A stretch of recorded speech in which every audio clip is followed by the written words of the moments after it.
لله وحده والصلاة والسلام على من لا نبي بعده أعوذ بالله من الشيطان الرجيم بسم الله الرحمن الرحيم يا أيها الذين آمنوا ادخلوا في السلم كافة ولا تتبعوا خطوات الشيطان إنه لكم عدو مبين۔ بزرگان ملت، برادران اسلام، اللہ جل شانہ نے ہم کو اور آپ کو بے شمار نعمتوں سے نوازا ہے۔ ہماری اس دنیا میں آنے سے پہلے ہماری زندگی گزارنے کے لیے جن چیزوں کی ضرورت تھی اللہ نے محض اپنے فضل و کرم سے ہمارے لیے مہیا کی، اور پھر جب اس دنیا میں ہم آئے تو اللہ نے سر سے لے کر پیر تک ایسی ایسی نعمتوں سے ہم کو نوازا ہے جس کو اگر ہم شمار کرنا چاہیں تو شمار نہیں کر سکتے۔ لیکن اللہ جل شانہ نے کچھ نعمتوں کا تذکرہ کیا، الم نجعل لہ عینین ولسانا وشفتین، کیا ہم نے تم کو دو آنکھیں نہیں دی ہیں؟ کیا ہم نے تم کو دو ہونٹ نہیں دیے ہیں؟ ہم نے تم کو زبان جیسی نعمت عطا کی ہے۔ تو پتہ چلتا ہے کہ سر سے لے کر پیر تک اللہ نے بے شمار نعمتوں سے ہم کو اور آپ کو نوازا، لیکن ایک نعمت ہے جس کا کوئی بدل نہیں، وہ ہے نعمت اسلام۔ اللہ نے جو دین ہم کو عطا کیا ہے یقیناً اتنی بڑی نعمت ہے، اتنی بڑی نعمت ہے کہ اس کا ہم شکر بھی نہیں ادا کر سکتے، اور اللہ کا جتنا بھی ہم اس پر شکر ادا کریں وہ کم ہے۔ یہی وجہ ہے کہ جب لوگ جنت میں جائیں گے تو کہیں گے الحمدللہ الذی ہدانا لہذا وما کنا لنہتدی لولا ان ہدانا اللہ۔ اے اللہ، ساری تعریفیں، ساری خوبیاں، ساری اچھائیاں تیرے لیے، تو نے ہم کو صحیح راہ کی رہنمائی کر دی۔ اگر یہ راہ تو نے ہم کو نہ دکھایا ہوتا تو نہ جانے ہم کہاں رہتے۔ اللہ نے ہم کو اشرف المخلوقات بنایا، مسجود ملائکہ بنایا، اپنا خلیفہ بنایا۔ یہ اللہ کا بہت بڑا کرم اور بہت بڑا انعام ہے۔ اس انعام کا جس قدر ہم شکر ادا کریں وہ کم ہے، لیکن جب دولت مفت میں ملتی ہے تو اس کی کوئی قدر نہیں ہوتی۔ اللہ نے جس دین کو ہم کو اور آپ کو دیا ہے وہ اللہ کا پسندیدہ دین ہے۔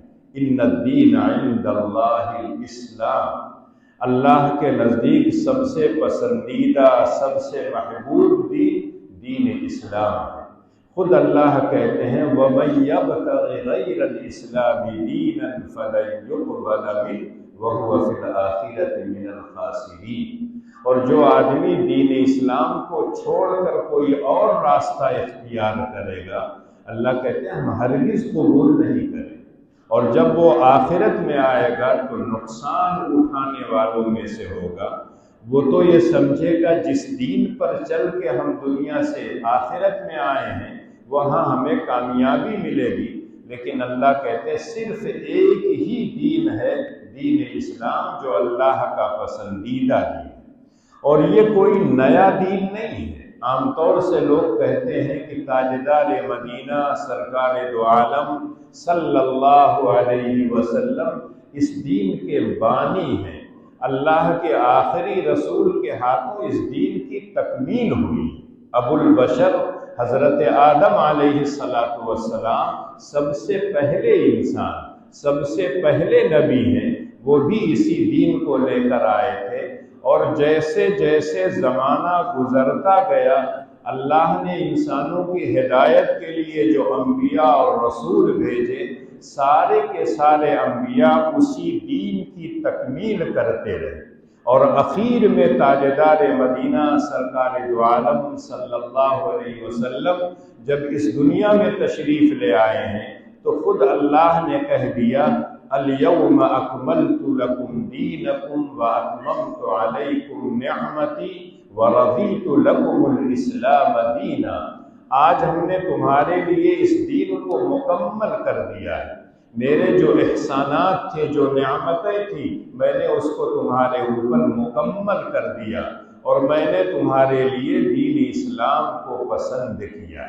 اگر اللہ کا یہ پسندیدہ دین ہے، اللہ کا محبوب دین ہے، تمام نبیوں کا دین ہے، تو یقیناً ہم کو اور آپ کو اگر وہ دین ملا ہے تو اللہ کی بہت بڑی نعمت ملی۔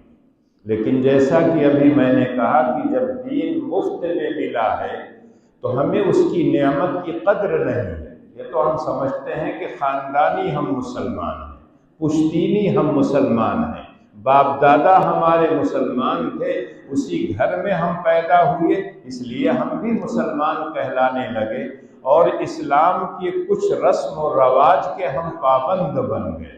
حالانکہ اس دین کو جن لوگوں نے قربانیاں دے کر اختیار کیا ہے، ان سے پوچھئے تب پتہ چلتا ہے کہ یہ دین کتنا قیمتی تھا۔ حضرت ابراہیم علیہ السلام سے اللہ نے کہا اذ قال له ربه اسلم قال اسلمت لرب العالمین۔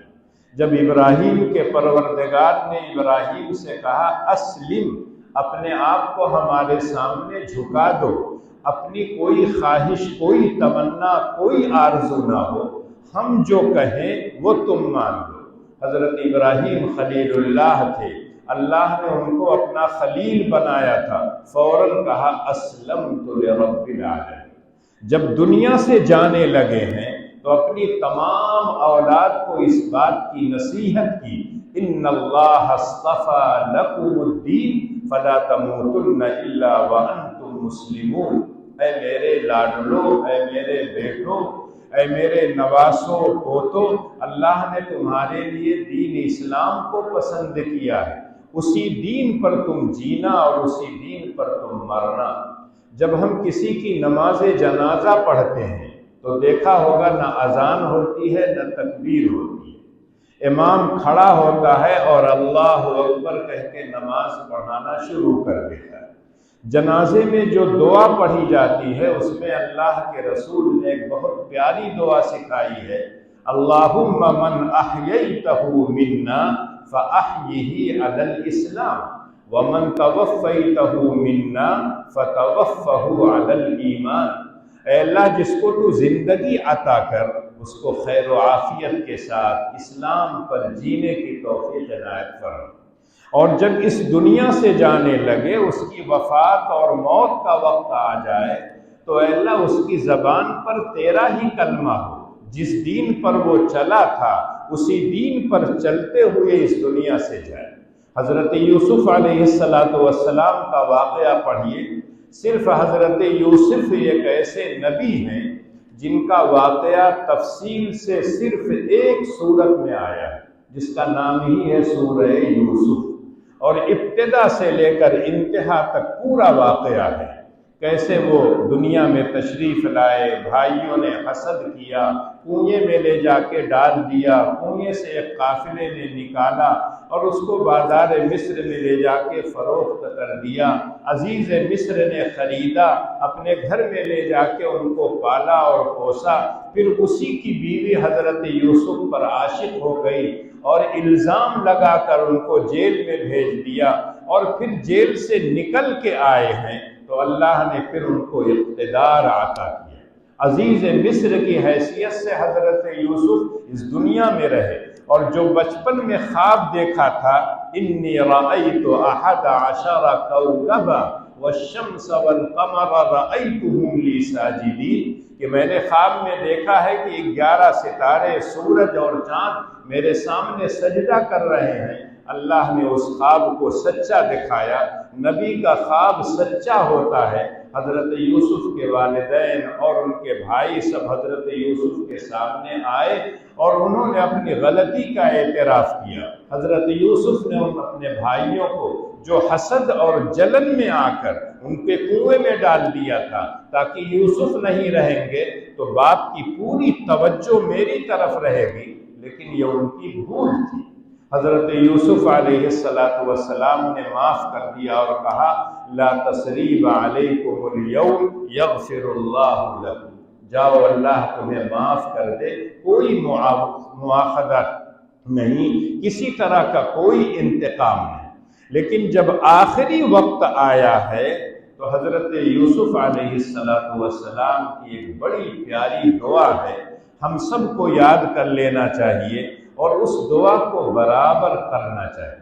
ایک آدمی اقتدار کی کرسی پر رہا ہو اور اس کے بعد جب اقتدار ہی کی حالت میں جب اس کا آخری وقت آتا ہے تو اللہ سے دعا کرتے ہیں، رب قد آتیتنی من الملک وعلمتنی من تأویل الاحادیث فاطر السماوات والارض توفنی مسلما والحقنی بالصالحین۔ اے میرے پروردگار، آپ نے مجھے علم سلطنت عطا کی تھی، ملک عطا کیا تھا، مجھ کو آپ نے عزیز مصر بنایا تھا اور مجھ کو خوابوں کی تعبیر کا علم عطا کیا تھا۔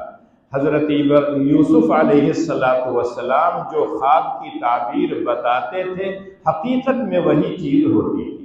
تو ان دونوں چیزوں کا ذکر کر کے کہتے ہیں اللہ یہ تیرا فضل و انعام تھا، لیکن اب دنیا سے جانے کا وقت آ رہا ہے تو ہاتھ اٹھا کے کہا توفنی مسلما والحقنی بالصالحین۔ اے اللہ میری وفات اسلام کی حالت میں ہو، اور جب دنیا سے جاؤں تو وہاں جو لوگ مجھ کو ملے وہ نیک اور صالح لوگ ملے۔ اس کا مطلب یہ ہے کہ ہر مسلمان کی یہ خواہش ہونی چاہیے کہ اگر اللہ نے دین اسلام سے ہم کو نوازا ہے تو اس نعمت کی ہم قدر کریں اور آخری وقت تک اس کی قدر کریں، اور جب دنیا سے جانے لگے تو اسی دین پر ہم بنیں۔ حضرت سلیمان علیہ السلام کا تذکرہ پڑھیے، جہاں بلقیس کو ملکہ سبا کو انہوں نے دعوت دی تھی تو ایک خط بھیجا تھا، بہت چھوٹا سا مختصر سا خط تھا، اِنَّهُ مِن سُلَيْمَانَ وَإِنَّهُ بِسْمِ اللَّهِ الرَّحْمَنِ الرَّحِيمِ أَلَّا تَعْلُوا عَلَيَّ وَأْتُونِي مُسْلِمِينَ۔ یہ خط سلیمان کی طرف سے ہے اور اس خط کی ابتدا اس اللہ کے نام سے میں کرتا ہوں جو رحمان اور رحیم ہے۔ اور خط کا مضمون کیا تھا؟ ملکہ سبا سے کہا کہ تم غرور اور تکبر میں مت مبتلا ہو، تمہیں چاہیے کہ تم مطیع و فرما بردار ہو کر میرے سامنے آ جاؤ، جس خدا کو میں مانتا ہوں اسی خدا کو تم بھی تسلیم کرو۔ اور بعد میں وہی ہوا تو پتہ چلا کہ یہ دین کوئی نیا دین نہیں ہے، یہ وہی دین ہے جو حضرت آدم لے کر آئے تھے۔ مختلف زمانے سے گزرتے ہوئے جب آخری نبی آئے ہیں تب اللہ نے کہا اب یہ دین مکمل ہو گیا، اس میں کوئی کمی اور زیادتی کی گنجائش نہیں، کسی حذف و اضافے کی ضرورت نہیں ہے۔ دین بالکل مکمل شکل میں اور محفوظ شکل میں تم تک پہنچ آیا ہے۔ اب تمہارا کام صرف اتنا ہے کہ اس دین کو قبول کرو۔ اور دین کا خلاصہ کیا ہے؟ اللہ جو چاہے اس کام کو کرو، اپنی منمانی مت، من چاہی زندگی مت گزارو۔ تمہارا خالق اور مالک جیسے چاہتا ہے کہ دنیا میں تم زندگی گزارو ویسی تم زندگی گزارو۔ رب جس چیز سے خوش ہو اس کام کو کرو، تمہارا پروردگار جس چیز سے ناراض ہو اس سے بالکل دور رہو۔ اور یہی معنی ہے اسلمت لرب العالمین۔ کئی مرتبہ آپ کو واقعہ سنایا کہ ایک غلام تھا، اس کے مالک نے پوچھا کیا کھاؤ گے؟ کہا آقا جو کھلا دیں گے۔ کہا کیا پیو گے؟ کہا آقا جو پلا دیں گے۔ کہا کیا پہنو گے؟ کہا آقا جو پہنا دیں گے۔ کہا کہاں رہو گے؟ کہا آقا جہاں ٹھہرا دیں گے وہیں رہ لو۔ انہوں نے کہا تمہاری اپنی کوئی خواہش نہیں؟ تو انہوں نے کہا میں غلام ہوں، میں بندہ ہوں، میری کوئی خواہش نہیں۔ اگر میری کوئی خواہش ہوتی تو میں بندہ اور غلام نہ ہوتا۔ اللہ نے اپنے نبی سے کہا وَاعْبُدْ رَبَّكَ حَتَّى يَأْتِيَكَ الْيَقِينُ۔ اے نبی جب تک موت نہ آ جائے تب تک آپ بندے خدا ہیں، اپنے پروردگار کی بندگی اور عبادت کرتے رہیں۔ ہم آپ یہ سمجھتے ہیں کہ بندگی اور عبادت صرف مسجد میں ہوتی ہے، نہیں، اسلام دین فطرت ہے۔ جب کوئی بچہ دنیا میں آتا ہے تو فطرت اسلام پر اس کی پیدائش ہوتی ہے۔ اگر اس کو ماحول خراب نہ ملے تو وہ مسلمان ہی پیدا ہوتا ہے اور مسلمان بن کے دنیا میں رہتا ہے۔ اور یہ بات میں نہیں کہتا، جس کے ہاتھوں اس دین کی تکمیل ہوئی ہے، خاتم النبیین سید المرسلین صلی اللہ علیہ وسلم کا ارشاد ہے، کل مولود یولد علی الفطرہ فابواہ یحودانہ او ینصرانہ او یمجسانہ۔ تاجدار مدینہ فرماتے ہیں کہ ہر بچہ جو دنیا میں آتا ہے وہ فطرت اسلام پر پیدا ہوتا ہے۔ اس کی فطرت کے اندر یہ بات ہے کہ اگر وہ غور و فکر کرے اس کائنات پر، تو جب وہ غور کرے گا تو یہ کہے گا اگر کائنات کی کوئی چیز بیکار نہیں ہے، ایک نیم کی سیکھ بھی بیکار نہیں ہے، اللہ نے اس کو بھی بڑی حکمتوں اور مصلحتوں کے لیے پیدا کیا ہے، تو انسان جو اشرف المخلوقات ہے، جس کو اللہ جل شانہ نے چار قسم کھا کے کہا، والتین والزیتون وطور سینین وہذا البلد الامین لقد خلقنا الانسان فی احسن تقویم۔ چار قسم کھا کے اللہ کہتے ہیں کہ ہم نے انسان کو بہترین سانچے میں ڈالا ہے۔ کائنات کے اندر جتنی مخلوقات ہیں ان تمام کا نمونہ اگر دیکھا چاہو تو ایک انسان کو دیکھ لو، سر سے لے کر پیر تک اللہ کا حسین گلدستہ یہ ہے۔ اور یہی وجہ ہے کہ اللہ جل شانہ نے کہا یہی انسان جس کو سب سے بہترین شکل میں نے بنایا ہے، اگر اس دین کو چھوڑ کر زندگی گزارتا ہے تو میں اس کو اسفل سافلین میں لوٹا دیتا ہوں، پھر اس کی کوئی قدر و قیمت نہیں ہوتی۔ شکل کتنی اچھی ہو، لباس کتنا اچھا ہو، کتنی اچھی گاڑیوں میں پھرتا ہو، لیکن اپنے خالق اور مالک کو نہ پہچانے، اپنے خالق اور مالک کے بتائے ہوئے راستے پر نہ چلے تو یقیناً وہ انسان اچھا انسان نہیں کہلاتا۔ اللہ کے رسول فرماتے ہیں کہ ہر بچہ فطرت اسلام پہ پیدا ہوتا ہے، لیکن اس کے والدین کبھی اس کو مجوسی بنا دیتے ہیں، آتش پرست، کبھی اس کو یہودی بنا دیتے ہیں اور کبھی اس کو نصرانی بنا دیتے ہیں۔ پتہ چلا کہ اگر ہر بچہ دین اسلام پر پیدا ہوتا ہے، اس کو ماحول اچھا ملے تو وہ اسلام پر قائم اور دائم رہتا ہے۔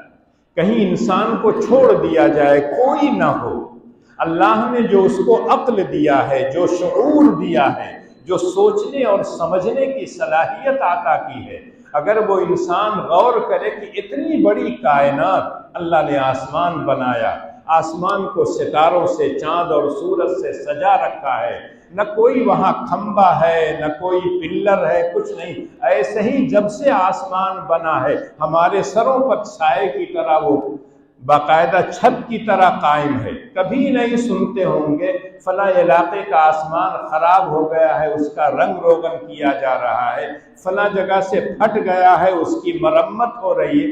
جیسے اللہ نے بنایا ہے ویسے ہی قائم۔ اسی طرح سے زمین کو بچھونے کی طرح بچھا دیا ہے۔ اتنی بڑی زمین، آپ چاہیے دنیا کے اس کنارے سے اس کنارے تک نہ جانے کتنی مخلوقات آپ کو ملے گی۔ ان تمام مخلوقات کو اگر اللہ نے بیکار نہیں پیدا کیا ہے تو اشرف المخلوقات جو ہے، جو مسجود ملائکہ ہے، جو خلیفۃ اللہ ہے، کیا اللہ نے اس کو بیکار پیدا کیا ہے؟ کبھی نہیں۔ وہ انسان جب غور و فکر کرتا ہے وَيَتَفَكَّرُونَ فِي خَلْقِ السَّمَاوَاتِ وَالْأَرْضِ تو اس کا دل بول اٹھتا ہے، رَبَّنَا مَا خَلَقْتَ هَذَا بَاطِلًا سُبْحَانَكَ فَقِنَا عَذَابَ النَّارِ۔ اے پروردگار، اتنی بڑی کائنات آپ نے بیکار نہیں پیدا کیا ہے۔ اس کائنات کو، زمین اور آسمان کو، دونوں کے بیچ میں جتنی مخلوقات ہیں، آپ نے بہت کام کے لیے بنایا ہے، تو کیا ہم کو آپ نے بیکار پیدا کیا ہے؟ افحسبتم انما خلقناکم عبثا وانکم الینا لا ترجعون۔ کیا تم لوگ یہ سوچتے ہو کہ تم دنیا میں بیکار پیدا کیے ہو؟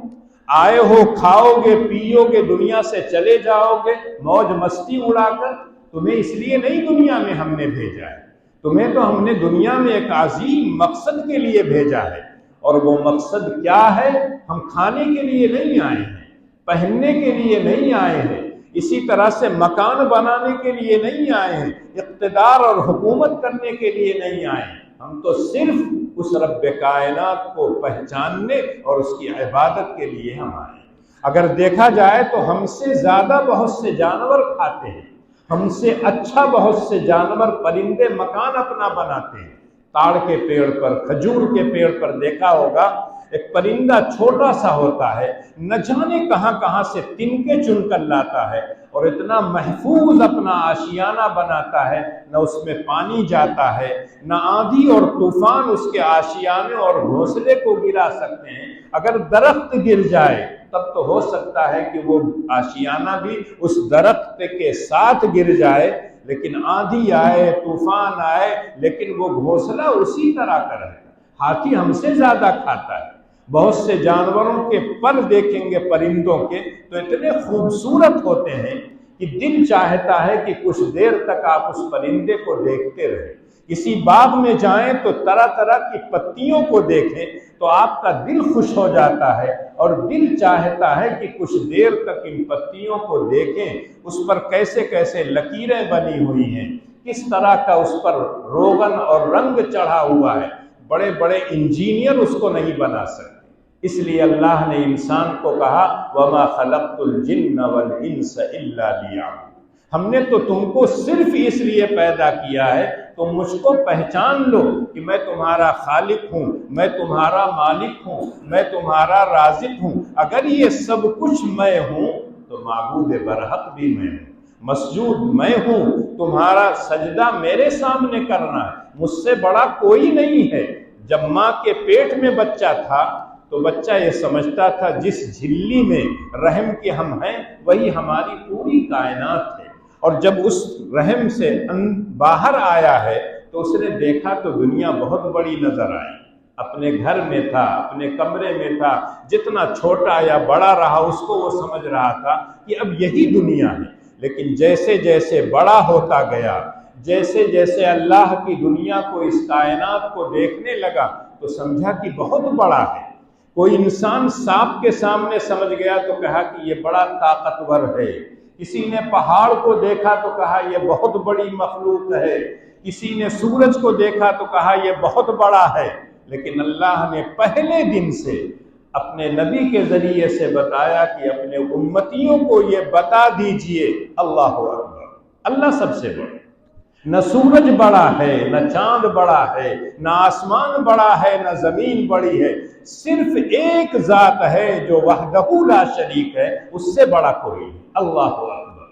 اور یہی وجہ ہے کہ جب بچہ دنیا میں آتا ہے تو اسلامی قوانین کے مطابق ایک کان میں اذان دی جاتی ہے اور ایک کان میں اقامت کہی جاتی ہے۔ بظاہر ہم یہ سمجھتے ہیں کہ اذان اور اقامت تو روزانہ ہم سنتے ہیں، 5 وقت سنتے ہیں، لیکن اگر اذان کے کلمات پر آپ غور کریں پورا اسلام کا خلاصہ اس میں ہے۔ لیکن چونکہ اذان ہم سنتے آ رہے ہیں ایک خاندانی مسلمان کی حیثیت سے، اس لیے اس کے کلمات پر ہم کو غور کرنے کا موقع ہی نہیں ملتا۔ اللہ کے رسول نے کہا پہلی آواز جانی چاہیے اس نومولود کے کان میں اللہ اکبر، اللہ سب سے بڑا، اللہ سے بڑا کوئی نہیں ہے۔ اور اس کے بعد جب اس بات کو تسلیم کر لیا تب اللہ کے رسول نے کہا اب یہ کہو اشہد ان لا الہ الا اللہ، کہ میں گواہی دیتا ہوں کہ اللہ کے سوا کوئی معبود۔ اگر اللہ سب سے بڑے ہیں تو یقیناً معبود برحق وہ ہیں، اس سے زیادہ جو چھوٹے ہیں ان کی عبادت نہیں کی جائے گی۔ اسی لیے قرآن نے بہت صاف لفظوں میں کہا لا تسجدوا للشمس ولا للقمر واسجدوا للہ الذی خلقہن ان کنتم ایاہ تعبدون۔ سورج اور چاند کو سجدہ مت کرو، سورج اور چاند کا جو خالق ہے اس کو سجدہ کرو۔ اسلام سے پہلے جو ادیان آئے ہیں اس میں سجدہ تعظیمی کی گنجائش تھی۔ ابھی حضرت یوسف علیہ السلام کا واقعہ بتایا، ان کے ماں باپ بھائی سارے کے سارے حضرت یوسف کے سامنے سجدہ ریز ہو گئے، جھک گئے، تعظیم کیا، لیکن اسلام نے اس سجدہ تعظیمی کو بھی منع کیا تاکہ شرک کا شائبہ بھی نہ رہے۔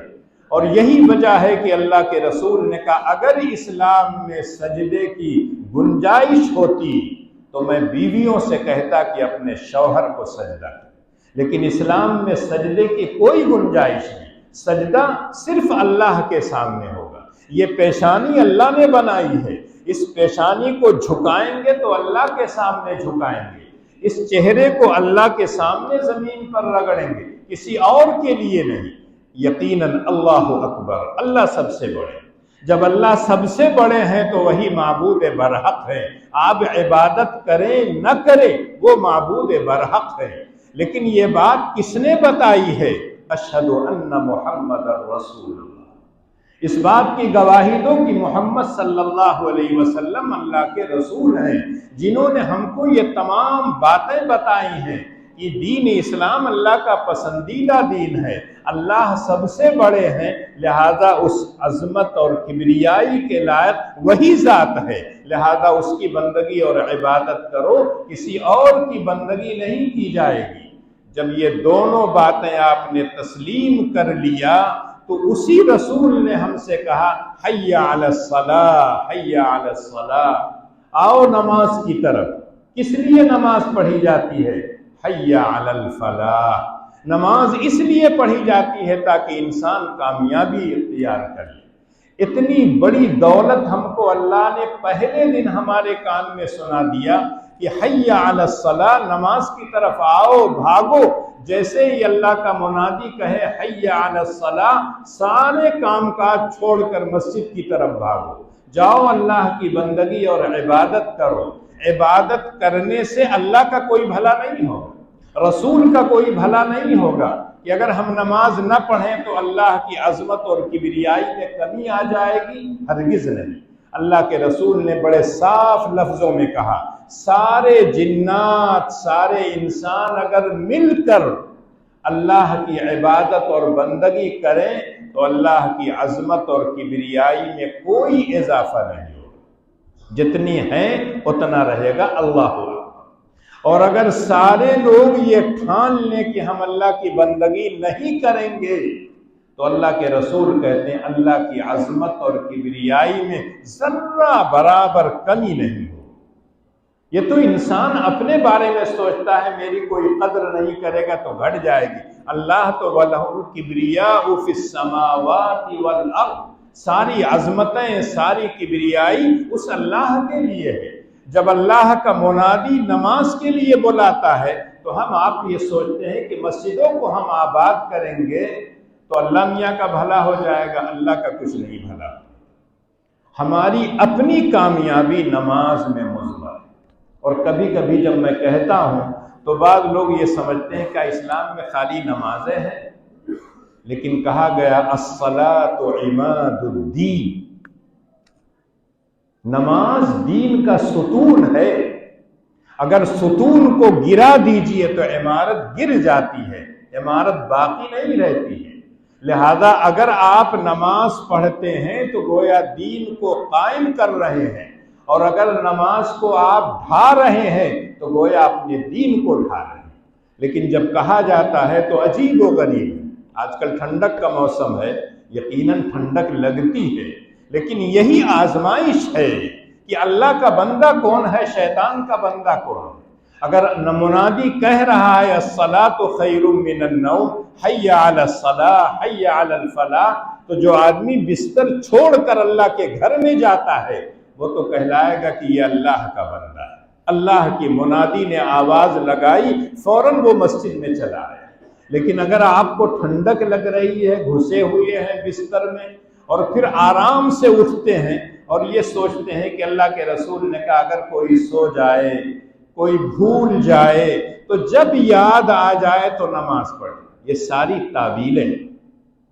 اگر آپ کو کہیں سفر کرنا ہو، ٹرین لیٹ ہو جائے تو آپ 5-5 گھنٹے اسٹیشن پہ بیٹھے رہتے ہیں، سرد ہوائیں چلتی ہیں، وہاں نہ آگ ہے نہ کچھ ہے، لیکن سب آپ برداشت کرتے ہیں، اس لیے کہ آپ کو سفر کرنا ہے، منزل تک پہنچنا ہے۔ ہم آپ دنیا میں آئے ہیں ایک مسافر کی طرح، ہماری منزل آخرت ہے۔ اس دنیا میں اگر آپ ٹھنڈک اور گرمی کی وجہ سے اللہ کے احکامات پر نہیں چلیں گے تو اللہ اس کے رسول کا کوئی نقصان نہیں ہوگا، آپ کا نقصان۔ اسی لیے اللہ نے پھر بعد میں کہا اللہ اکبر اللہ اکبر، جو پہلے اذان کے کلمات تھے، پھر اخیر میں بھی وہی کہا اللہ سب سے بڑا۔ یہ بات پہلے دن سے اللہ نے اپنے بندے کے کان میں کہلوا کر یہ سمجھا دیا کہ اللہ سب سے بڑے ہیں، دنیا کی کوئی چیز بڑی نہیں۔ اگر اللہ کو مان لو گے تب تو تمہیں سب کچھ مل جائے گا، اور اگر اللہ کو نہیں مانو گے، ساری دنیا کو مان لو تب بھی تمہیں کچھ نہیں ملے گا۔ اور پھر اسی جملے کو دہرا دیا، لا الہ الا اللہ، اللہ کے سوا کوئی معبود برحق۔ اذان اور اقامت ہو چکی ہے جب پیدا ہوئے تھے آپ، اب صرف امام کو کہنا کیا ہے؟ اللہ اکبر۔ اتنا وقت دنیا میں ملا ہے، اور اتنے وقت میں آپ کو بہت کام کرنا ہے۔ اس دنیا میں آئے ہیں، اللہ نے پیٹ دیا ہے، اس پیٹ کو بھرنا ہے۔ اللہ نے جسم دیا ہے، اس جسم کو ڈھانکنا ہے۔ اس جسم کو تھکاوٹ کے بعد ایک جھوپڑا چاہیے، ایک کمرہ چاہیے، ایک گھر چاہیے، یقیناً اس کے لیے آپ کو محنت کرنی ہے۔ اللہ نے شادی کا حکم دیا ہے، شادی کریں گے، بال بچے ہوں گے، ان کی تعلیم و تربیت کا نظم کرنا پڑے گا۔ آپ کو اپنے لیے ساری تگ و دو کرنا پڑے گا، کرتا ہے انسان اور کرنا چاہیے۔ اور اللہ نے قسمیں کھا کے کہا لقد خلقنا الانسان فی کبد، انسان کو ہم نے مشقت میں پیدا کیا۔ ماں کے پیٹ سے لے کر جب تک قبر کے پیٹ میں نہیں جاتا، مشقت ہی مشقت رہتی ہے۔ اور اگر دنیا میں صحیح وقت گزار کے گیا تب تو قبر میں سکون ملے گا، پھر میدان حشر میں جائے گا، وہاں جب اعمال تولے جائیں گے تب فیصلہ ہوگا فریق فی الجنہ و فریق فی السعیر۔ صرف اتنا وقت ہم کو ملا، اسی کو بعض لوگ کہتے ہیں انسان جب آتا ہے دنیا میں تو ایک سسکی لیتا ہے، روتا۔ بچہ جب پیدا ہوتا ہے کچھ نہیں جانتا، صرف روتا۔ اور جب دنیا سے انسان جانے لگتا ہے تو ایک ہچکی آتی ہے، اس کی روح جسم سے نکل جاتی ہے۔ سسکی اور ہچکی کے درمیان یہ آپ کو مدت ملی۔ اب اسی میں جتنا آپ اپنے آپ کو بنانا چاہیں بن سکتے ہیں، جتنا بگاڑنا چاہیں بگاڑ سکتے ہیں، لیکن جب اعمال نامہ آپ کے سامنے آئے گا تب آپ کو افسوس ہوگا، کاش دنیا میں جو مہلت ملی تھی اگر ہم نے اس کو کام میں لگا دیا ہوتا تو بہت اچھا ہوتا۔ اور اسی لیے اللہ نے اپنے بندوں سے کہا ادخلوا فی السلم کافہ، اے ایمان والو اسلام میں مکمل داخل ہو۔ اس لیے اللہ نے انسان کو پیدا کیا، عقل اور شعور دیا، نبیوں کو بھیجایا، انہوں نے دونوں راستے دکھا دیے کہ یہ صحیح راستہ ہے، یہ غلط راستہ ہے، لیکن مجبور نہیں کیا ہے۔ کسی نبی نے اپنے امتی میں کسی فرد کو یہ مجبور نہیں کیا ہے کہ جو دین میں لے کے آیا ہوں اس دین کو مانو۔ اللہ بھی کہتے ہیں قُلِ الْحَقُّ مِن رَبِّكُمْ فَمَنْ شَاءَ فَلْيُؤْمِنْ وَمَنْ شَاءَ فَلْيَكْفُرْ إِنَّا أَعْتَدْنَا لِلظَّالِمِينَ نَارًا۔ اللہ کہتے ہیں حق تمہارے پروردگار کی طرف سے آ چکا ہے، جو چاہے اس حق کو قبول کر لے اور جو چاہے انکار کر دے۔ جو لوگ صرف ترجمہ پڑھتے ہیں تو سمجھتے ہیں کہ اللہ کا اختیار ہے، چاہے ہم ایمان لائیں چاہے ایمان نہ لائیں، لیکن اللہ آگے کہتے ہیں اِنَّا أَعْتَدْنَا لِلظَّالِمِينَ نَارًا۔ جیسا تم اسلام کو قبول کرو نہ کرو انجام تمہارے سامنے آئے گا۔ اگر تم مومن ہو تو یقیناً جنت کی نعمتیں تمہارے انتظار میں ہیں، چین اور سکون تم کو ملے گا۔ اور اگر تم نے آخرت میں چاہا کہ ہم دنیا میں کامیاب تھے آخرت میں کامیاب ہوں، لیکن تم ایمان نہیں لائے ہو تو آخرت میں کامیاب نہیں ہوگے۔ ہم نے ظالموں کے لیے، مشرکوں کے لیے، اللہ کو نہ ماننے والوں کے لیے، ناشکروں کے لیے سخت عذاب تیار کر رکھا ہے۔ لا اکراہ فی الدین، اسلام قبول کرنے میں کوئی اجبار نہیں ہے، لیکن جب آپ اسلام کو قبول کر لیے، اپنے آپ کو مسلمان کہتے ہیں، اگر اسلامی حکومت ہو تو آپ کو نماز پڑھانے کے لیے ترغیب بھی دے گی، اور نہیں پڑھنے جائیں گے تو سزا بھی۔ بہت سے لوگ سعودیہ جاتے ہیں تو وہاں باقاعدہ مطوع کہلاتے ہیں، جو نماز اذان ہو جاتی ہے تو باقاعدہ وہ دکانیں بند کرواتے ہیں۔ اگر پہلے بند کر لیا تب تو آپ ٹھیک ٹھاک، ان کے آنے کے بعد اگر بند کیا اور انہوں نے نوٹ کر لیا تو آپ کی دکان سیل کر دیں گے، آئندہ پھر آپ نہیں کھول سکتے۔ لیکن اب تو وہاں بھی کیا ہے، عجیب و غریب معاملہ ہو گیا ہے، وہاں بھی کوئی پابندی۔ جب آپ اپنے آپ کو مسلمان کہتے ہیں تو اسلام کی تعلیمات کا آپ کو پابند بننا پڑے۔ جامعہ ملیہ اسلامیہ دلی میں ہے، اس کو شیخ الہند رحمۃ اللہ علیہ، مولانا محمود الحسن رحمۃ اللہ علیہ نے قائم کیا ہے۔ اس وقت کے جو مسلمان تھے سب لوگوں نے، شروع میں جو انگریز وہاں کا دارالاقامہ کا ذمہ دار تھا، تو جو بچے اپنے کھاتے میں لکھواتے کہ ہم مسلمان ہیں، ان کو فجر کے وقت وہ اٹھاتا تھا۔ وہ کہتے کہ تمہاری کیا ذمہ داری، ہم مسلمان ہیں، ہم چاہے نماز پڑھیں چاہے نہ پڑھیں۔ اس نے کہا میں تمہارے دارالاقامہ کا نگراں اور ذمہ دار ہوں، میری یہ ذمہ داری ہے کہ ایک مسلمان بچہ جو اسلام کا پابند ہے اس کے لیے نماز فرض ہے، اس لیے میں تم کو ضرور دوں، اور اگر تم نماز نہیں پڑھنا چاہتے ہو اس خانے سے اپنا نام کٹوا دو کہ میں مسلمان نہیں۔ اگر ایک انگریز یہ سمجھتا ہے کہ مسلمان کو نماز پڑھنا چاہیے، آج بھی بہت سے لوگ کہتے ہیں بڑی پریشانی ہوتی ہے، صحیح ہے کہ حالات ایسے ہیں، لیکن ان تمام حالات کے باوجود اگر آپ کا عزم پختہ ہو، ارادہ پختہ ہو تو ٹھیک ہے، آپ نماز پڑھ سکتے ہیں، کوئی بولے نہیں۔ ابھی میں سفر پہ گیا تھا، نماز پڑھا میں نے ٹرین میں، اور جو آس پاس تھے وہ ہندو تھے، کسی نے کوئی اعتراض نہیں کیا۔ یہ الگ بات ہے کہ آپ راستے میں کھڑے ہو جائیں اور سارے لوگوں کا راستہ روک دیں نماز پڑھنے میں، اور یہ کہیں کہ ہم نماز پڑھیں۔ نماز پڑھنے میں آپ کسی کو تکلیف نہیں دیں گے، آپ کی اپنی جو سیٹ ہے، دو سیٹوں کے بیچ میں جو جگہ ہے، اگر قبلہ اسی طرف آتا ہے بہت آسانی کے ساتھ آپ پڑھ سکتے ہیں۔ کھڑے ہو کر نہیں ہے تو بیٹھ کر پڑھ سکتے ہیں، لیکن یہ بہانہ کہ نماز اب تو مشکل ہے، پڑھ لیں گے تو فوٹو لے لیں گے اور پکڑ لیں گے، یہ کر دیں گے وہ کر دیں گے، آپ اپنے آپ کو احساس کمتری میں مت مبتلا کیجیے۔ آپ جس دین کو مانتے ہیں اس دین کے پابند رہیں تو اللہ آپ کو عزت بھی عطا کریں گے اور یہ کریں گے۔ میں آ رہا تھا تو ایک شخص جو صفائی وفائی کرتا ہے تو لیٹرین میں جو جھاڑو لگا رہا تھا، جس سے پوچھا لگا رہا تھا، ایک صاحب نے پانی گرا دیا، اسی کو لے آ کے وہ پانی پوچھنے میں، تو ایک ہندو تھا، پوری فیملی تھی، وہ ہندو خفا ہو گئے کہ تم لیٹرین کا وہ لے آ کے یہاں صاف کر رہے ہو، یہاں بہت سے لوگ نماز پڑھتے ہیں، ہم لوگ جاتے ہیں، کیا تم لیٹرین کے جھاڑو سے اپنے کمرے کا جھاڑو لگاتے ہو؟ بفر گیا اور بہت اس کو یہ کیا۔ جب اس نے معافی مانگی تب چھوڑا۔ اس کا ایک جملہ یہ بھی تھا کہ نماز بھی لوگ پڑھتے ہیں، تم ایسے گندی جگہ سے لا کے اگر جھاڑو یہاں پھیرو گے تو وہ جگہ گندی ہو جائے گی، ناپاک ہو جائے گی۔ تو آج تمام حالات خراب ہونے کے باوجود اگر آپ پختہ ارادہ کر لیں اسلام پر چلنے کی تو یقیناً اللہ تعالیٰ وہ راستہ آسان کر دے۔ اللہ کہتے ہیں ادخلوا فی السلم کافہ، مومنوں سے کہہ رہے ہیں، غیروں سے نہیں کہہ رہے ہیں۔ جو لوگ ایمان کا دعویٰ کرتے ہیں ان سے کہہ رہے ہیں ادخلوا فی السلم کافہ، اسلام میں مکمل داخل ہو جائے۔ اسلام صرف مسجد میں نہیں ہے، اسلام عقائد کا نام ہے، اسلام عبادات کا نام ہے، معاملات کا نام ہے، معاشرت کا نام ہے، اخلاقیات کا نام ہے۔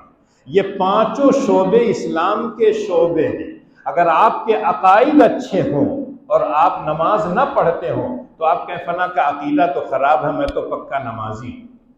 عقائد ٹھیک ہے آپ کے، لیکن نماز آپ نہیں پڑھتے ہیں۔ اللہ کے رسول نے کہا من ترک الصلاۃ متعمدا فقد کفر، جو آدمی قصدن نماز چھوڑتا ہو، جان بوجھ کر چھوڑتا ہو، رسول اکرم کہہ رہے ہیں فقد کفر۔ اب ہم آپ اس کی تعبیر کہتے ہیں یہ کافروں جیسا عمل ہے، مسلسل چھوڑتے رہیں گے تو کافروں جیسا عمل کریں گے، لیکن اللہ کہتے ہیں اقیموا الصلاۃ ولا تکونوا من المشرکین، نماز کی پابندی کرو، مشرکوں میں سے مت ہو۔ وہ نماز نہیں پڑھتے ہیں، تم کو نماز پڑھنا چاہیے۔ اسلام صرف مسجد میں نہیں ہے بلکہ گھر میں ہے، کھلیان میں ہے، تجارت میں ہے، کاروبار میں، سب جگہ ہے۔ جتنی چیزیں ہیں سب اسلام نے اس کے حدود متعین کر رکھے ہیں، ہم کو اور آپ کو صرف چلنا ہے۔ ادخلوا فی السلم کافہ، سارے لوگ اسلام میں داخل ہو جاؤ اور مکمل اسلام میں داخل ہو۔ یہ نہیں کہ یہ چیز پسند ہے تب تو آپ اس کو پسند کر لیجیے۔ میٹھا کھانا سنت، یہ ہم کو یاد رہتی، لیکن ڈنڈا کھانا، گالی کھانا، یہ بھی تو سنت ہے اللہ کے رسول کی۔